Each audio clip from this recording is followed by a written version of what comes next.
once a day that I would pray for you. I'd go and misbehave just so you'd notice too. Sneaking looks up and down from across the room. And damn, what a hell of a view. I feel good. My channel, ನಾನು ಸ್ವರ್ಣ. ಇವತ್ತು ಬೆಳಿಗ್ಗೆ ವ್ಲಾಗ್ನ ಶುರು ಮಾಡ್ತಾ ಇದ್ದೀನಿ. ತಿಂಡಿ ಎಲ್ಲ ಆಗಿತ್ತು. ಆನಂತರ ನಾನು ಫಸ್ಟು ಬಟ್ಟೆನ ವಾಶ್ಗಿಟ್ಟು ಆನಂತರ ಮನೆ ಕಸ ಎಲ್ಲ ತೆಗಿಬೇಕು. ಆನಂತರ ದೇವ್ರ ಮನೆಯಲ್ಲಿ ದೀಪ ಹಚ್ತೀನಿ. ಸೊ ಅದಕ್ಕೋಸ್ಕರ ಇವಾಗ ಕ್ವಿಕ್ 30ಗೆ ಹಾಕ್ತಾ ಇದ್ದೀನಿ ಬಟ್ಟೆನ. ಯಾಕಂದರೆ ಡೈಲಿ ಚೇಂಜ್ ಮಾಡ್ತಾ ಇರ್ತೀವಿ. ಎಸ್ಪೆಷಲಿ ಇವಾಗ ಸಮ್ಮರ್ ಆಗಿರೋದ್ರಿಂದ ಮಕ್ಳಿಗೂ ಅಷ್ಟೇನೆ ಡೈಲಿ ಡ್ರೆಸ್ ಚೇಂಜ್ ಮಾಡಿಸ್ತೀನಿ. ಸಮ್ಮರ್ ಕ್ಯಾಂಪ್ಗೆ ಹೋಗಿ ಬರ್ತಾರಲ್ವ, ಹಾಗಾಗಿ ಹೋಗುವಾಗ ಮುಂಚೆ ಒಂದು ಸಾರಿ ಸ್ನಾನ ಮಾಡಿದ್ರೆ ಬಂದಮೇಲೆ ಮತ್ತೊಂದು ಸಾರಿ ಕೈಕಾಲು ಮುಖ ತೊಳೆಸಿ ಡ್ರೆಸ್ನ ಚೇಂಜ್ ಮಾಡಿಸ್ತೀನಿ. ತುಂಬ ಡಸ್ಟ್ ಇರುತ್ತೆ ಮತ್ತು ಸ್ವೆಟ್ ಆಗೋದ್ರಿಂದ ಸ್ಮೆಲ್ ಬರ್ತಾರೆ, ಅದಕ್ಕೋಸ್ಕರ. ಆ್ಯಂಡ್ ಸಮ್ಮರಲ್ಲಿ ಮಕ್ಕಳೇನಾದ್ರು ಸ್ವೆಟ್ಟಾಗಿ, ಮಕ್ಕಳು ಅಂತಲ್ಲ ನಾವು ಅಷ್ಟೇ ತುಂಬ ಸ್ವೆಟ್ಟಾಗಿ ಸ್ಮೆಲ್ ಬರ್ತಿರ್ತೀವಲ್ವ. ಸೊ ಅದಕ್ಕೋಸ್ಕರ ಸ್ನಾನ ಮಾಡುವಾಗ ನೀರಿಗೆ ನಿಂಬೆ ಹಣ್ಣಿನ ರಸನ ಹಿಂಡಿ ಅದರಲ್ಲಿ ಸ್ನಾನ ಮಾಡೋದ್ರಿಂದ ನಿಮ್ಮ ಬಾಡಿಲಿ ಬರುವಂಥ ಬ್ಯಾಡ್ ಸ್ಮೆಲ್ಲನ್ನು ಅವಾಯ್ಡ್ ಮಾಡ್ಬೋದು. ಇಲ್ಲಾಂದರೆ ಯೂಸ್ ಮಾಡಿರೋ ನಿಂಬೆಹಣ್ಣು ಸಿಪ್ಪೆ ಏನಿರುತ್ತೆ, ನಿಂಬೆಹಣ್ಣು ಹಿಂಡಿದ ಮೇಲೆ ಉಳ್ಕೊಳ್ಳುತ್ತಲ್ವ, ಸೊ ಅದನ್ನು ಸಹ ನೀವು ಸ್ನಾನ ಮಾಡುವಾಗ ನೀರಿಗೆ ಹಾಕ್ಬಿಟ್ಟು ಸ್ನಾನ ಮಾಡೋದ್ರಿಂದ ಡೆಫಿನೆಟ್ ಆಗಿ ನಿಮ್ಮ ಬಾಡಿನಲ್ಲಿ ಬರುವಂಥ ಬ್ಯಾಡ್ ಸ್ಮೆಲ್ಲನ್ನು ಅವಾಯ್ಡ್ ಮಾಡ್ಬೋದು.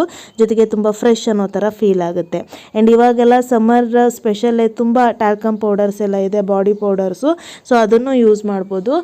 ಇದರಿಂದನೂ ಸಹ ನೀವು ಬಾಡಿ ಸ್ಮೆಲ್ನ ಅವಾಯ್ಡ್ ಮಾಡ್ಬೋದು. ಜೊತೆಗೆ ಮಕ್ಕಳಿಗೆ ಸ್ಕಿನ್ ರ್ಯಾಷಸ್ ಬರುತ್ತೆ ಈ ಟೈಮಲ್ಲಿ, ಇದೆಲ್ಲನೂ ಸಹ ಅವಾಯ್ಡ್ ಮಾಡ್ಬೋದು. ಸೊ ನಾನು ಮಕ್ಕಳಿಗೆ ಸ್ನಾನದಲ್ಲಿ ಲೆಮನ್ ಜ್ಯೂಸ್ನ ಯೂಸ್ ಮಾಡೋದಲ್ಲದೆ ನೈಸಿಲ್ ಪೌಡರ್ನ ಅವ್ರಿಗೆ ಯೂಸ್ ಮಾಡ್ತೀನಿ. ಇದರಿಂದ ತುಂಬ ಫ್ರೆಶ್ ಫೀಲ್ ಕೊಡುತ್ತೆ. ಅದಕ್ಕೋಸ್ಕರ ನೀವು ಸಮ್ಮರ್ಗೆ ತುಂಬ ಸ್ಪೆಷಲ್ ಪೌಡರ್ಸ್ ಎಲ್ಲ ಇದೆ, ಅದನ್ನು ಯೂಸ್ ಮಾಡ್ಕೋಬೋದು. ಸೊ ಇವಾಗ ಬಟ್ಟೆ ವಾಶ್ ಆಗೋ ತನಕ ಮನೆ ಕಸ ಎಲ್ಲ ತೆಗೆದು ಆನಂತರ ಮನೆ ಒರೆಸ್ತೀನಿ ನಾನು. ಅದಾದಮೇಲೆ ನಂದೊಂದಷ್ಟು ಕೆಲಸಗಳು ಸ್ಟಾರ್ಟ್ ಆಗುತ್ತೆ. ಸೊ ನಾನು ಲಾಸ್ಟ್ ಟೈಮ್ ತೋರಿಸಿದ್ದೆ ನನ್ನ ಕಬೋರ್ಡ್ ಆರ್ಗನೈಸೇಷನ್, ಅದೆಲ್ಲ ಸ್ಕೂಲ್ ವೇರ್ ಡ್ರೆಸ್ಸಸ್ ಏನಿತ್ತು ಮತ್ತು ಸ್ಯಾರೀಸ್ ಎಲ್ಲನೂ ಆರ್ಗನೈಸ್ ಮಾಡಿಟ್ಟಿದ್ದೆ. ಆ್ಯಂಡ್ ಇವತ್ತು ಸಿಲ್ಕ್ ಸ್ಯಾರೀಸ್ನ ಅರೇಂಜ್ ಮಾಡೋಣ, ಆರ್ಗನೈಸ್ ಮಾಡೋಣ ಅನ್ನೋ ರೀಸನ್ಗೆ ಬೀರು ಇತ್ತಲ್ವ, ಅದನ್ನು ಓಪನ್ ಮಾಡಿದಾಗ ಯಾವಾಗಲೂ ತೆಗೆದಿಟ್ಟಿದ್ದಂಥ ಬಟ್ಟೆಗಳಿದು ಫ್ಯಾಬ್ರಿಕ್ಕು, ಇದು ಬ್ಲೌಸ್ಗೆ ಅಂತ ತಂದಿದ್ದು pink colour, baby pink colour, but ಇಲ್ಲಿ ರೆಡ್ ಕಲರ್ ಕಾಣ್ತಾ ಇದೆ. ಆ್ಯಕ್ಚುಲಿ ಇದು ಪಿಂಕು. ಅದು ಯಾವಾಗ ತಗೊಂಡಿದ್ದೆ ಅಂತ ನನಗೇ ನೆನಪಿಲ್ಲ. ಇದು ಮತ್ತು ಡ್ರೆಸ್ ಪೀಸು ಇದೆಲ್ಲ ಇತ್ತು. ಸೊ ಅದಕ್ಕೋಸ್ಕರ ಒಂದು ಟೈಲರಿಂಗ್ ವಿಡಿಯೋ ತುಂಬ ದಿನದಿಂದ ನೀವೆಲ್ಲ ಕೇಳ್ತಾ ಇದ್ರಿ, ಯಾಕೆ ಈಚೀಚೆಗೆ ನೀವು ಶೇರ್ ಮಾಡ್ತಿಲ್ಲ ಅಂತ. ಸೊ ಇಷ್ಟು ದಿನ ಬ್ಲೌಸ್ನ ತೋರಿಸಿದ್ದೀನಿ, ಇನ್ನು ಮುಂದೆನೂ ಬ್ಲೌಸಸ್ ಡಿಸೈನ್ಸ್ನ ಹೊಸದನ್ನು ತೋರಿಸೋದಕ್ಕೆ ಟ್ರೈ ಮಾಡ್ತೀನಿ. ಬಟ್ ಇವತ್ತು ನಾನು ಒಂದು ಕ್ವಿಕ್ಕಾಗಿ ಡ್ರೆಸ್ನ ಸ್ಟಿಚ್ ಮಾಡೋದನ್ನು ತೋರಿಸ್ತೀನಿ ನಿಮಗೆ. ಸೊ ನೀವು ಯಾರಾದರೂ ಹೋಮ್ ಮೇಕರ್ಸ್, ಹೌಸ್ ವೈಫ್ಸ್ ಆಗಿದ್ದರೆ ಮನೇಲಿ ವೇರ್ ಮಾಡ್ಬೋದು, ಅಥವಾ ಹೊರಗಡೆ ಏನಾದರೂ ನೀವು ಜಾಬ್ಗೆ ಹೋಗ್ತಿದ್ರು ಸಹ ವೇರ್ ಮಾಡ್ಬೋದು. ಸೊ ಎರಡೂ ಕಡೆ 2 in 1 ಆಗೋ ಥರ ಒಂದು ಈಸಿ ವೇನಲ್ಲಿ ನಿಮಗೆ ಡ್ರೆಸ್ನ ಸ್ಟಿಚ್ ಮಾಡೋದನ್ನು ತೋರಿಸ್ತೀನಿ. ಡೆಫಿನೆಟ್ ಆಗಿ ಇದಕ್ಕೆ 1 ರಿಂದ 1.5 ಗಂಟೆ ಸಾಕು, ಒಂದು ಕಂಪ್ಲೀಟ್ ಡ್ರೆಸ್ಸು ರೆಡಿ ಆಗುತ್ತೆ. ಸೊ ಅದಕ್ಕೋಸ್ಕರ ನಾನಿಲ್ಲಿ 2 ಮೀಟರ್ ತಗೊಂಡಿದ್ದೀನಿ. 2 ಮೀಟರ್ ಸಾಕಾಗುತ್ತೆ. ನೀವು ಯಾರು ನನ್ನ ಸೈಜ್ ಇದ್ದೀರಾ, ವಿತಿನ್ 60 kgs ಒಳಗಡೆ ಇದ್ದವ್ರಿಗೆ 2 ಮೀಟರ್ ಸಾಕಾಗುತ್ತೆ. ಇನ್ನು ಸ್ವಲ್ಪ ದಪ್ಪ ಇದ್ದೀರಾ ಅಂದಾಗ ಸ್ವಲ್ಪ ಜಾಸ್ತಿ ಫ್ಯಾಬ್ರಿಕ್ನ ತಗೋಬೇಕಾಗುತ್ತೆ. ಸೊ ಇವಾಗ ನೀವು ನೋಡ್ತಾ ಇರ್ಬೋದು, ಫ್ಯಾಬ್ರಿಕ್ ಏನಿದೆ ಅದನ್ನು ಕರೆಕ್ಟಾಗಿ 4 ಫೋಲ್ಡ್ ಮಾಡ್ಕೋತಾ ಇದ್ದೀನಿ. ಆ್ಯಂಡ್ ಈ ವಿಡಿಯೋದಲ್ಲಿ ನಾನು ನಿಮಗೆ ಜಸ್ಟ್ ಮಾರ್ಕಿಂಗ್ ಮತ್ತು ರಿಸಲ್ಟ್ ಹೇಗೆ ಬಂತು ಅಂತ ತೋರಿಸ್ತೀನಿ. ಬೈ ಚಾನ್ಸ್ ನಿಮಗೇನಾದರೂ ಇಷ್ಟ ಆದರೆ, ಈಸಿ ಆದರೆ, ಮುಂದಿನ ದಿನಗಳಲ್ಲಿ ಇಂಥ ಬೇಕಾದಷ್ಟು ಟಾಪ್ಸ್ಗಳನ್ನ ನೀವೇ ಮನೆಯಲ್ಲಿ ಸ್ಟಿಚ್ ಮಾಡ್ಕೋಬೋದು. ಇದನ್ನು ಬರೀ ಡ್ರೆಸ್ ಪೀಸ್ ಅಂತ ಅಲ್ಲ, ನಿಮ್ಮ ನೈಟೀಸ್ ಇದ್ದರೆ, ನಿಮಗೆ ನೈಟೀಸ್ ವೇರ್ ಮಾಡೋದಕ್ಕೆ ಇಷ್ಟ ಇಲ್ಲ ಅಂದರೆ ಈ ಥರ ಟಾಪ್ನ ಸ್ಟಿಚ್ ಮಾಡ್ಕೋಬೋದು. ಅಥವಾ ಹಳೆ ಕಾಟನ್ ಸ್ಯಾರೀಸ್ ಇದ್ರೂ ಸಹ ಸ್ಟಿಚ್ ಮಾಡಿ ವೇರ್ ಮಾಡ್ಬೋದು. ಸೊ ಇವಾಗ ನೀವು ನೋಡ್ತಾ ಇರ್ಬೋದು, ನಾನು ಮಾರ್ಕಿಂಗ್ನ ತೋರಿಸ್ತಿದ್ದೀನಿ, ವಿತ್ ಪಿಕ್ ತೋರಿಸ್ತಿದ್ದೀನಿ ನಿಮ್ಗೆ ಈಸಿ ಆಗಲಿ ಅಂತ. ಸೊ ನೆಕ್ ವಿಡ್ತು 3 ಇಂಚನ್ನ ತಗೊಂಡಿದ್ದೀನಿ, ಶೋಲ್ಡರು 3 ಇಂಚ್ ಇದೆ, ಮತ್ತು ನೆಕ್ ಡೀಪು 5 ಇಂಚ್ ಸಾಕು. ಯಾಕಂತಂದರೆ ನಾವು ತುಂಬ ಸಾರಿ ದುಪ್ಪಟ್ಟನ ವೇರ್ ಮಾಡೋದಿಲ್ಲ, ಕೆಲವೊಂದು ಸಾರಿ ಸೈಡಲ್ಲಿ ದುಪ್ಪಟ್ಟನ ಹಾಕ್ತೀವಿ.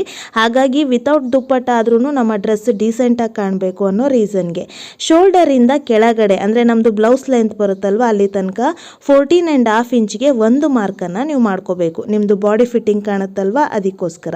ಸೊ 14.5ಗೆ ಮಾರ್ಕ್ ಮಾಡಿಕೊಂಡು ಆನಂತರ ನಮ್ಮ ಹಿಪ್ ಸೈಜ್ ಲೆಂತ್ ಎಲ್ಲಿಂದ ಬರುತ್ತೆ ಅಂದರೆ ಶೋಲ್ಡರಿಂದ ಕೆಳಗಡೆ 20.5ಗೆ ನೀವು ಮಾರ್ಕ್ ಮಾಡ್ಕೋಬೇಕು, ಅದು ಹಿಪ್ ಸೈಜ್ ಆಗುತ್ತೆ. ನಂತರ ಇವಾಗ ಅಗಲ ಎಷ್ಟು ಬೇಕು ನಿಮಗೆ ಅದನ್ನು ಸಹ ಮಾರ್ಕ್ ಮಾಡ್ಕೊಳ್ಳಿ. ನಿಮ್ಮ ಸೊಂಟದ ಹತ್ರ 8 ಇಂಚನ್ನು ನಾನು ತಗೊಂಡಿದ್ದೀನಿ. ಆ್ಯಂಡ್ ನಿಮ್ಮೆಲ್ರಿಗೂ ಗೊತ್ತಿರೋ ಹಾಗೆ ಬಾಡಿ ಮೆಜರ್ಮೆಂಟಲ್ಲಿ ನಂದು 8.5 ಬರುತ್ತೆ. ಚೆಸ್ಟದ ಸೈಜ್ ಏನು ಬರುತ್ತೆ ಬಸ್ಟ್ ಸೈಜ್ ಅದು. ಬಟ್ ನಾನಿಲ್ಲಿ 1/2 ಇಂಚ್ ಎಕ್ಸ್ಟ್ರಾ ತಗೊಂಡಿದ್ದೀನಿ. ಯಾಕಂದರೆ ಕುರ್ತಾಸ್ ಆದಷ್ಟು ಸ್ವಲ್ಪ ಫ್ರೀ ಅಂತ ಅನ್ಸಿದ್ರೇ ಚೆನ್ನಾಗಿ ಕಾಣೋದು. ವೈ ಬಿಕಾಸ್ ನಾನು ಆಗಲೇ ಹೇಳಿದಾಗೆ ಕೆಲವೊಮ್ಮೆ ದುಪ್ಪಟ್ಟ ವೇರ್ ಮಾಡ್ತೀವಿ, ಕೆಲವೊಮ್ಮೆ ವೇರ್ ಮಾಡಲ್ಲ. ಅದಕ್ಕೋಸ್ಕರ ಆದಷ್ಟು ಫ್ರೀ ಆಗಿದ್ದರೆ ನೀಟಾಗಿರುತ್ತೆ. ಬಾಡಿ ಫಿಟ್ಟಿಂಗ್ ಸ್ಟಿಚ್ ಮಾಡಿಕೊಂಡ್ರೆ ದುಪ್ಪಟ್ಟ ವೇರ್ ಮಾಡಲೇಬೇಕಾಗತ್ತೆ. ಅದಕ್ಕೋಸ್ಕರ ಸೊ ನಿಮಗೆ ಈ ಪಿಕ್ಕಲ್ಲಿ ಎಕ್ಸಾಕ್ಟಾಗಿ ಗೊತ್ತಾಗುತ್ತೆ ಅಂತ ಅಂದ್ಕೊಂಡಿದ್ದೀನಿ ನಾನು. ಸೊ ಹಿಪ್ ತನಕ ನೀವು ಅಳತೆ ಮಾಡಿ ಆದಮೇಲೆ ಲಾಸ್ಟಲ್ಲಿ ನೋಡಿ ಈ ಥರ ಒಂದು ಸ್ಲ್ಯಾಂಟಿಂಗ್ ಲೈನನ್ನು ಹಾಕೋಬೇಕು. ಆ್ಯಂಡ್ ಫ್ಯಾಬ್ರಿಕ್ ಕೆಳಗಡೆಯಿಂದ 3 ಇಂಚಿಗೆ ಮಾರ್ಕ್ ಮಾಡ್ಕೋಬೇಕು. ಇದು ರೌಂಡ್ ಶೇಪಲ್ಲಿ ನಾವು ಕೆಳಗಡೆ ಕಟ್ ಮಾಡ್ಕೋತೀವಿ, ಆವಾಗಲೇ ನೀಟಾಗಿ ಕೂರೋದು. ನಾವು ಕುರ್ತಾ ಸ್ಟಿಚ್ ಮಾಡ್ತೀವಲ್ವಾ ಅದು. ಇದು ತುಂಬಾ ಈಸಿ ಮೆಥಡ್, ಹಾಗೇನೆ ಲುಕ್ ವೈಸು ತುಂಬ ಚೆನ್ನಾಗಿ ಕಾಣುತ್ತೆ. ಸೊ ಇವಾಗ ಮೇನ್ ಮಾರ್ಕಿಂಗ್ ಆಯಿತು. ಅದಾದಮೇಲೆ ನೋಡಿ ಎಕ್ಸ್ಟ್ರಾ ನಾನು 1.5 ಇಂಚನ್ನ ಮಾರ್ಕ್ ಮಾಡ್ಕೋತಾ ಇದ್ದೀನಿ. ಫಸ್ಟ್ ಮಾರ್ಕಿಂಗ್ ಏನಿದೆ ಅದರ ಮೇಲೆ ನೀವು ಸ್ಟಿಚ್ ಮಾಡ್ಕೋತೀರಾ. ಅದಾದಮೇಲೆ ಎಕ್ಸ್ಟ್ರಾ ಫ್ಯಾಬ್ರಿಕ್ ಬೇಕಲ್ವಾ, ಬೈ ಚಾನ್ಸ್ ಏನಾದರೂ ಆಲ್ಟ್ರೇಷನ್ ಮಾಡ್ಕೊಳ್ಳೋದಕ್ಕೆ. ಸೊ ಅದಕ್ಕೋಸ್ಕರ 1.5 ಇಂಚಿಗೆ ಮಾರ್ಕ್ ಮಾಡಿಕೊಂಡು ಅದು ಸಹ ಒಂದು ಲೈನನ್ನು ಹಾಕೋತಾ ಇದ್ದೀನಿ. ಈ ಸೆಕೆಂಡ್ ಮಾರ್ಕಿಂಗ್ ಏನು ಮಾಡ್ಕೊಂಡ್ವೋ ಅದ್ರ ಮೇಲೇ ನಾವು ಸಿಸರ್ನ ಯೂಸ್ ಮಾಡಿ ಕಟ್ ಮಾಡ್ಕೊಳ್ಳೋ ಅಂಥದ್ದು. ಸೊ ಇವಾಗ ಆರ್ಮ್ ಹೋಲ್ ನಿಮ್ಮೆಲ್ರಿಗೂ ಗೊತ್ತೇ ಇದೆ, ಬ್ಲೌಸ್ ಸ್ಟಿಚಿಂಗಲ್ಲಿ ತೋರಿಸಿದ್ದೀನಿ ನಾನು. 1.5 ಇಂಚನ್ನು ಮಾರ್ಕ್ ಮಾಡ್ಕೋಬೇಕು. ಫ್ರಂಟಲ್ಲಿ 1/2 ಇಂಚ್ ಎಕ್ಸ್ಟ್ರಾ ಕಟ್ ಮಾಡ್ಕೋತೀವಿ ನಾವು. ಆ್ಯಂಡ್ ನಾನಿಲ್ಲಿ ಆರ್ಮ್ ಹೋಲನ್ನು 7 ಇಂಚ್ ತಗೊಂಡಿದ್ದೀನಿ. ಯೂಶ್ವಲಿ ಬ್ಲೌಸ್ಗೆಲ್ಲ 6.5 ತಗೋತೀನಿ. ಇಲ್ಲಿ ಯಾಕೆ 7 ಅಂತಂದರೆ ನಾನು ಆಗಲೇ ಹೇಳಿದಾಗೆ ಕುರ್ತಾಸ್ ಆದಷ್ಟು ಫ್ರೀ ಇದ್ರೇ ನಿಮಗೆ ಚೆನ್ನಾಗಿ ಕಾಣೋದು. ನೀವು ಆರಾಮ್ಸೆ ಓಡಾಡ್ಬೋದು, ವಿತೌಟ್ ದುಪ್ಪಟ್ಟನೂ ಓಡಾಡ್ಬೋದು ನೀವು ಹೊರಗಡೆ ಎಲ್ಲ. ಸೊ ಹಾಗಾಗಿ ಆದಷ್ಟು ಕುರ್ತಾ ನೀವು ಪರ್ಚೇಸ್ ಮಾಡುವಾಗಲೂ ತುಂಬ ಫ್ರೀ ಅಲ್ಲ, ಸ್ವಲ್ಪ ಫ್ರೀ ಸೈಜನ್ನು ಹಾಗೆ ತಗೊಂಡ್ರೆ ಬೆಟರ್.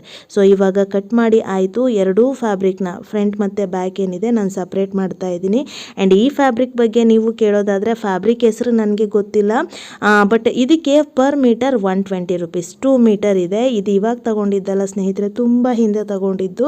ಕಬೋರ್ಡ್ ಕ್ಲೀನ್ ಮಾಡೋದಕ್ಕೆ ಹೋದಾಗ ಸಿಕ್ತು ನನಗೆ.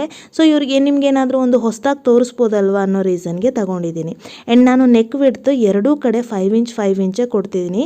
ಯಾಕಂದರೆ ಆವಾಗ ನಿಮಗೆ ವೇರ್ ಮಾಡೋದಕ್ಕೆ ಈಸಿ ಆಗುತ್ತೆ. ಒಂದು ಲುಕ್ ವೈಸು ಅಷ್ಟೇ ಚೆನ್ನಾಗಿ ಕಾಣುತ್ತೆ. ತೀರಾ ಡೀಪ್ ಅಂತಲೂ ಅನ್ಸಲ್ಲ, ಅಥವಾ ನೆಕ್ ತುಂಬ ಚಿಕ್ಕದಾಯಿತು ಅಂತಲೂ ಅನ್ಸಲ್ಲ. ಹಾಗಾಗಿ 5 ಇಂಚ್ ಕೊಟ್ಕೊಂಡ್ರೆ ಸಾಕು. ಈಗ ನಾನು ಸ್ಲೀವ್ಸ್ನ ಕಟ್ ಮಾಡ್ತಾ ಇದ್ದೀನಿ. ನಿಮ್ಮೆಲ್ರಿಗೂ ತುಂಬ ಸಾರಿ ಹೇಳಿದ್ದೀನಿ ಸ್ಲೀವ್ನ ಯಾವ ಥರ ಕಟ್ ಮಾಡ್ಕೋಬೇಕು ಅಂತ. ಜಸ್ಟ್ ನಿಮ್ಮ ಕಣ್ಣಳತೆಗೆ ತಕ್ಕ ಹಾಗೆ ಮಾಡಿಕೊಂಡ್ರೆ ಸಾಕು.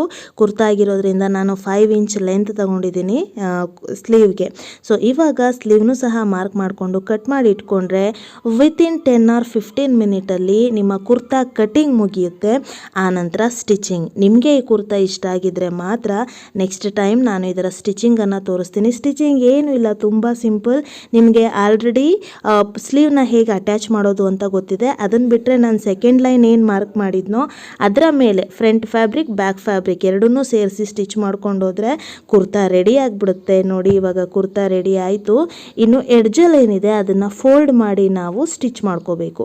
2 ಫೋಲ್ಡ್ ಮಾಡಿ ಸ್ಟಿಚ್ ಮಾಡಿಕೊಂಡ್ರೆ ತುಂಬ ಅಂದರೆ ತುಂಬ ಚೆನ್ನಾಗಿ ಕೂರುತ್ತೆ. ನಾನು ಆಗಲೇ ಹೇಳಿದಾಗೆ ನೀವು ಮನೆಯಲ್ಲೂ ವೇರ್ ಮಾಡ್ಬೋದು, ಆಫೀಸ್ಗೆ ಹೋಗಿದ್ದರೆ ಆಫೀಸ್ಗೂ ಸಹ ವೇರ್ ಮಾಡ್ಬೋದು. ಆ್ಯಂಡ್ ನಾನಿಲ್ಲಿ ಸೈಡ್ ಸ್ಲಿಟ್ ಕೊಟ್ಟಿಲ್ಲ, ಅಂದರೆ ಸೈಡ್ ಓಪನ್ ಆಗುತ್ತಲ್ವ ಆ ಥರ ಸ್ಟಿಚ್ ಮಾಡಿಲ್ಲ. ಆ್ಯಂಡ್ ಇವಾಗ ನೋಡಿ ಸ್ಟಿಚಿಂಗ್ ಎಲ್ಲ ಮುಗಿದ ಮೇಲೆ ನಾನು ಎಕ್ಸ್ಟ್ರಾ ಫ್ಯಾಬ್ರಿಕ್ ಏನಿದೆ ಅದನ್ನು ಕಟ್ ಮಾಡಿ ಈ ಥರ ಒಂದು ಸಣ್ಣ ಸಣ್ಣ ಕಟ್ಟನ್ನು ಕೊಡ್ತೀನಿ. ಹೀಗೆ ಕೊಡೋದ್ರಿಂದ ಏನಾಗುತ್ತೆ, ನಿಮ್ಮ ಡ್ರೆಸ್ ವೇರ್ ಮಾಡಿದಾಗ ಮುದ್ದೆ ಥರ ಕಾಣಲ್ಲ, ತುಂಬ ನೀಟಾಗಿ ಕೂರುತ್ತೆ. ಸೊ ಇದಿಷ್ಟು ಒಂದು ನಾರ್ಮಲ್ ಟಾಪ್ನ ಸ್ಟಿಚ್ ಮಾಡುವಂಥ ರೀತಿ. ಅದಾದಮೇಲೆ ಸುಮ್ಮನೆ ಜಸ್ಟ್ ಒಂದು ಫ್ರಂಟ್ ನೆಕ್ಗೆ ಏನಾದ್ರು ಡಿಸೈನ್ ಕೊಡೋಣ ಅಂತ ನಾನು ಕ್ಯಾನ್ವಾಸ್ ಶೀಟನ್ನು ಯೂಸ್ ಮಾಡ್ತಿದ್ದೀನಿ. ನಿಮ್ಮ ಕ್ರಿಯೇಟಿವಿಟಿಗೆ ತಕ್ಕ ಹಾಗೆ ನೀವು ಯಾವ ಥರ ಬೇಕಿದ್ರೂ ಡಿಸೈನನ್ನು ಕೊಟ್ಕೋಬೋದು. ಆ್ಯಂಡ್ ಸೈಡ್ ಸ್ಲಿಟ್ ಡ್ರೆಸ್ನ ನಾನು ಸ್ಟಿಚ್ ಮಾಡಿಲ್ಲ, ಇಲ್ಲಿ ಎ ಲೈನ್ ಸ್ಟಿಚ್ ಮಾಡಿದ್ದೀನಿ. ಯಾಕೆ ಅಂತಂದರೆ ನಾನು ಇದನ್ನು ಸ್ಕೂಲಿಗೆ ವೇರ್ ಮಾಡೋದ್ರಿಂದ ಸ್ಕೂಲಲ್ಲಿ ಲೆಗ್ಗಿನ್ ಅಲೋ ಮಾಡಲ್ಲ. ಏನಾದರೂ ನೀವು ಲೆಗ್ಗಿನ್ ಹಾಕೋಬೇಕು ಅಂದರೆ ಅದು ಸೈಡ್ ಓಪನ್ ಇರಬಾರ್ದು, ಅಂಥ ಡ್ರೆಸ್ಸಿಗೆ ಮಾತ್ರ ಲೆಗ್ಗಿನ್ ವೇರ್ ಮಾಡ್ಬೋದು. ಸೊ ಹಾಗಾಗಿ ನಾನು ಇದನ್ನು ಎ ಲೈನೇ ಸ್ಟಿಚ್ ಮಾಡಿದೆ. ಈವನ್ ಇದಕ್ಕೆ ಸೈಡ್ ಸ್ಲಿಟ್ ಕೊಟ್ಟು ಸ್ಟಿಚ್ ಮಾಡಿದರೆ ಇನ್ನೂ ಚೆನ್ನಾಗಿ ಕಾಣ್ತಾ ಇತ್ತು. ಸಾಧ್ಯ ಆದರೆ ಇನ್ನು ಮುಂದೆ ನಾನು ಮತ್ತೆ ಚೆನ್ನಾಗಿರೋ ಒಂದು ಫ್ಯಾಬ್ರಿಕ್ನ ತಗೊಂಡು ನಿಮಗೆ ಸೈಡ್ ಸ್ಲಿಟ್ ಸ್ಟಿಚ್ ಮಾಡೋದನ್ನು ತುಂಬ ಈಸಿಯಾಗಿ ತೋರಿಸೋದಕ್ಕೆ ಟ್ರೈ ಮಾಡ್ತೀನಿ. ಸೊ ಹಾಗಾಗಿ ಸುಮ್ಮನೆ ಒಂದು ಡಿಸೈನನ್ನು ಕೊಡ್ತಾ ಇದ್ದೀನಿ ನಾನು.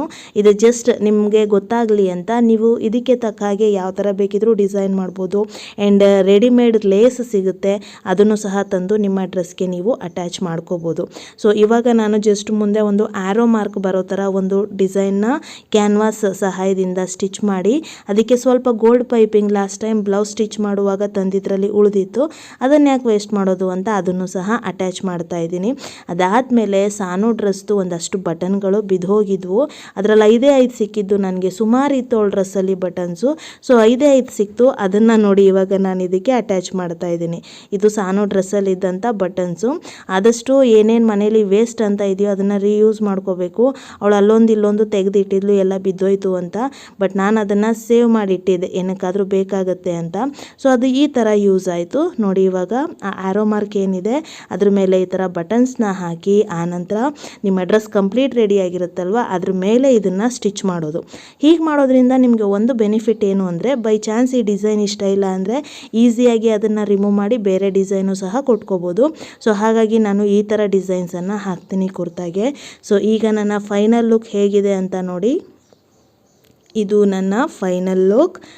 ಗ್ರೇ ಕಲರ್ ಪ್ಯಾಂಟ್ ಮತ್ತು ದುಪ್ಪಟ್ಟ ಜೊತೆ ಚೆನ್ನಾಗಿ ಕಾಣುತ್ತೆ. ಇಲ್ಲ ವೈಟ್ ಕಲರು ಸಹ ಯೂಸ್ ಮಾಡ್ಬೋದು. ಬಟ್ ಹೈಲೈಟಾಗಿ ಕಾಣಬೇಕಂದ್ರೆ ಗ್ರೇ ಕಲರ್ ಯೂಸ್ ಮಾಡಬೇಕು. ಯಾಕಂದರೆ ಇದು ಲೈಟ್ ಪಿಂಕ್ ಕುರ್ತಾ ಫ್ಯಾಬ್ರಿಕ್ ಇದೆ, ಅದರ ಮೇಲೆ ವೈಟ್ ಫ್ಲವರ್ ಮತ್ತು ಗ್ರೇ ಕಲರ್ದು ಲೈನ್ ಇದೆ. ಹಾಗಾಗಿ ನಾನು ಗ್ರೇ ಹೈಲೈಟ್ ಆಗೋದ್ರಿಂದ ಯೂಸ್ ಮಾಡ್ತಾ ಇದ್ದೀನಿ.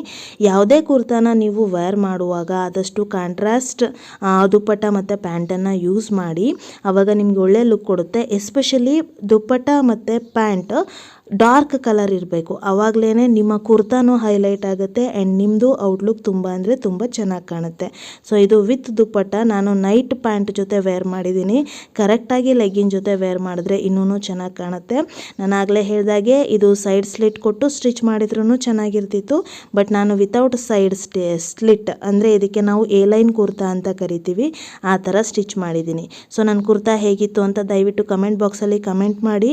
ಇನ್ನು ಹೆಚ್ಚಿನ ವಿಡಿಯೋಗಳನ್ನು ಸ್ಟಿಚಿಂಗ್ ಬಗ್ಗೆ ಶೇರ್ ಮಾಡೋದಕ್ಕೆ ಟ್ರೈ ಮಾಡ್ತೀನಿ. ಆ್ಯಂಡ್ ಇದೆಲ್ಲ ಆದಮೇಲೆ ಸ್ವಲ್ಪ ರಿಲ್ಯಾಕ್ಸ್ ಮಾಡಿ ತಲೆಗೆ ಚೆನ್ನಾಗಿ ಎಣ್ಣೆ ಹಚ್ಚಿ ಇವಾಗ ಮಕ್ಕಳಿಗೆ ಸಂಜೆ ಸ್ನ್ಯಾಕ್ಸ್ನ ರೆಡಿ ಮಾಡ್ತಾ ಇದ್ದೀನಿ. ಮಕ್ಕಳ ಫೇವ್ರೆಟ್ ಚಾಟ್ಸ್ ಪಾನಿಪುರಿನ ಮಾಡ್ತಾ ಇದ್ದೀನಿ. ಅದಕ್ಕೋಸ್ಕರ ಮಸಾಲೆಗೆ ನಾನು ಪಾನಿ ಮಾಡಬೇಕಲ್ವ, ಅದಕ್ಕೆ ಮೆಣಸಿನ್ಕಾಯಿ, ಶುಂಠಿ, ಬೆಳ್ಳುಳ್ಳಿ, ಕೊತ್ತಂಬರಿ ಸೊಪ್ಪು, ಹಾಗೆ ಪುದೀನ ಸೊಪ್ಪು ಮತ್ತು ಹುಣಸೆ ರಸನ, ಅಂದರೆ ಹುಣಸೆ ಹಣ್ಣನ್ನು ಆಲ್ರೆಡಿ ನಾವು ಪಾತ್ರೆಗೆ ನೆನೆ ಹಾಕಿದ್ದೀನಿ ಪಾನಿ ಮಾಡೋದಕ್ಕೋಸ್ಕರ. ಸೊಪ್ಪನ್ನೆಲ್ಲ ನೀಟಾಗಿ ತೊಳೆದು ಆನಂತರ ಅದನ್ನು ಪೇಸ್ಟ್ ಮಾಡ್ಕೋಬೇಕು. ಸೊ ಪಾನಿ ಪೇಸ್ಟ್ ಮಾಡೋದಕ್ಕೆ ಮೇಯ್ನಾಗಿ ನಿಮಗೆ ಬೇಕಾಗಿರೋದು ಶುಂಠಿ, ಬೆಳ್ಳುಳ್ಳಿ, ಹಸಿಮೆಣಸಿನ್ಕಾಯಿ, ಹಾಗೆ ಕೊತ್ತಂಬರಿ ಸೊಪ್ಪು, ಪುದೀನ ಸೊಪ್ಪು, ಜೊತೆಗೆ ಜೀರಿಗೆ ಮತ್ತು ಮೆಣಸು, ಇದಿಷ್ಟನ್ನು ಹಾಕ್ಕೊಂಡು ಆನಂತರ ನೀವು ನುಣ್ಣಗೆ ಪೇಸ್ಟ್ ಮಾಡ್ಕೋಬೇಕು. ನೋಡಿ ನಾನು ಜೀರಿಗೆ ಮೆಣಸು ಸಹ ಇವಾಗ ಮಿಕ್ಸ್ ಮಾಡ್ತಾ ಇದ್ದೀನಿ. ಸೊ ಪೇಸ್ಟ್ ಆದಮೇಲೆ ಇದನ್ನು ನೀವು ಸ್ಟೇನರಲ್ಲಿ ಸ್ಟೇನ್ ಮಾಡ್ಕೋಬೋದು ಅಥವಾ ಡೈರೆಕ್ಟಾಗಿ ನೋಡಿ ಹುಣಸೆ ರಸದ ಜೊತೆ ಮಿಕ್ಸ್ ಮಾಡ್ಬೋದು. ನಾನಿಲ್ಲಿ ಸ್ಟೇನ್ ಮಾಡ್ತಿಲ್ಲ, ಡೈರೆಕ್ಟಾಗಿ ಹಾಕ್ತಾ ಇದ್ದೀನಿ. ಯಾಕಂದರೆ ಸಾನು ಮತ್ತು ಪೂರ್ವಿಗೆ ಹಾಗೆ ಸಿಕ್ಕಿದ್ರೆ ಇಷ್ಟ ಅವರಿಗೆ. ಸೊ ಅದಕ್ಕೋಸ್ಕರ ನಾನು ಯಾವುದೇ ಥರ ಸೋಸ್ಕೊಳ್ದೇನೆ ಡೈರೆಕ್ಟಾಗಿ ಮಸಾಲೆನ ಹುಣಸೆ ರಸದ ಜೊತೆ ಮಿಕ್ಸ್ ಮಾಡ್ತಾ ಇದ್ದೀನಿ. ನಂತರ ಈ ಮಿಕ್ಸ್ಚರ್ಗೆ ಇವಾಗ ಒಂದೊಂದೇ ಪೌಡರ್ನ ಆ್ಯಡ್ ಮಾಡ್ತಾ ಹೋಗೋಣ. ರುಚಿಗೆ ತಕ್ಕಷ್ಟು ಉಪ್ಪು, ಹಾಗೆ ಪಾನಿಪುರಿ ಮಸಾಲ ಅಂತಲೇ ಸಿಗುತ್ತೆ ನಿಮಗೆ, ಅದನ್ನು ಹಾಕಿ, ಹಾಗೆ ಚಾಟ್ ಮಸಾಲ ಎಲ್ಲನೂ ಸಹ ಒಂದೊಂದು ಸ್ಪೂನನ್ನು ಹಾಕಿದ್ರೆ ಸಾಕು. ಸ್ವಲ್ಪ ಗರಂ ಮಸಾಲನೂ ಸಹ ನಾನು ಮಿಕ್ಸ್ ಮಾಡ್ತಾ ಇದ್ದೀನಿ. ಸೊ ಪಾನಿ ಟೇಸ್ಟ್ ಮಾತ್ರ ಆಸಮ್ ಆಗಿತ್ತು, ತುಂಬ ಈಸಿಯಾಗಿ ಮಾಡ್ಕೊಳ್ಳೋವಂಥದ್ದು. ಇವಾಗ ಪಾನಿಗೆ ಸ್ವಲ್ಪ ಕ್ಯಾರೆಟ್, ಹಾಗೆ ಕೊತ್ತಂಬರಿ ಸೊಪ್ಪು ಮತ್ತು ಈರುಳ್ಳಿನ ಮಿಕ್ಸ್ ಮಾಡ್ತಾ ಇದ್ದೀನಿ. ಆ್ಯಂಡ್ ನಾನಿಲ್ಲಿ ಇವಾಗ ಆಲೂಗೆಡ್ಡೆ ಮಸಾಲ ರೆಡಿ ಮಾಡ್ಕೋಬೇಕಲ್ವ, ಅದಕ್ಕೆ ಆಲೂಗೆಡ್ಡೆ ಜೊತೆ ಕ್ಯಾರೆಟ್, ಈರುಳ್ಳಿ, ಕೊತ್ತಂಬರಿ ಸೊಪ್ಪು, ಹಾಗೆಯೇ ಅಗೇನ್ ಚಾಟ್ ಮಸಾಲ ಮತ್ತು ಸ್ವಲ್ಪ ಪಾನಿಪುರಿ ಮಸಾಲ, ಗರಂ ಮಸಾಲ ಮತ್ತು ಸ್ವಲ್ಪ ಅಚ್ಚ ಖಾರದ ಪುಡಿ, ಇದಿಷ್ಟನ್ನು ಹಾಕಿ ಚೆನ್ನಾಗಿ ಮಿಕ್ಸ್ ಮಾಡಿಕೊಂಡ್ರೆ ಆಲೂಗೆಡ್ಡೆ ಮಿಕ್ಸ್ಚರು ಸಹ ರೆಡಿ ಆಗುತ್ತೆ. ಆನಂತರ ಪೂರಿನ ಎಣ್ಣೆಯಲ್ಲಿ ಕರ್ಕೋತಾ ಇದ್ದೀನಿ. ಸೊ ಪೂರಿ ಹಿಟ್ಟನ್ನು ಕಲಸಿ ಮಾಡೋ ಅಷ್ಟು ಟೈಮ್ ಇರಲಿಲ್ಲ, ಹಾಗಾಗಿ ರೆಡಿ ಪೂರಿನ ತಂದಿದ್ದೆ ನಾನು, ಜಸ್ಟ್ ಎಣ್ಣೆಗೆ ಹಾಕೊಳ್ಳೋ ಥರ.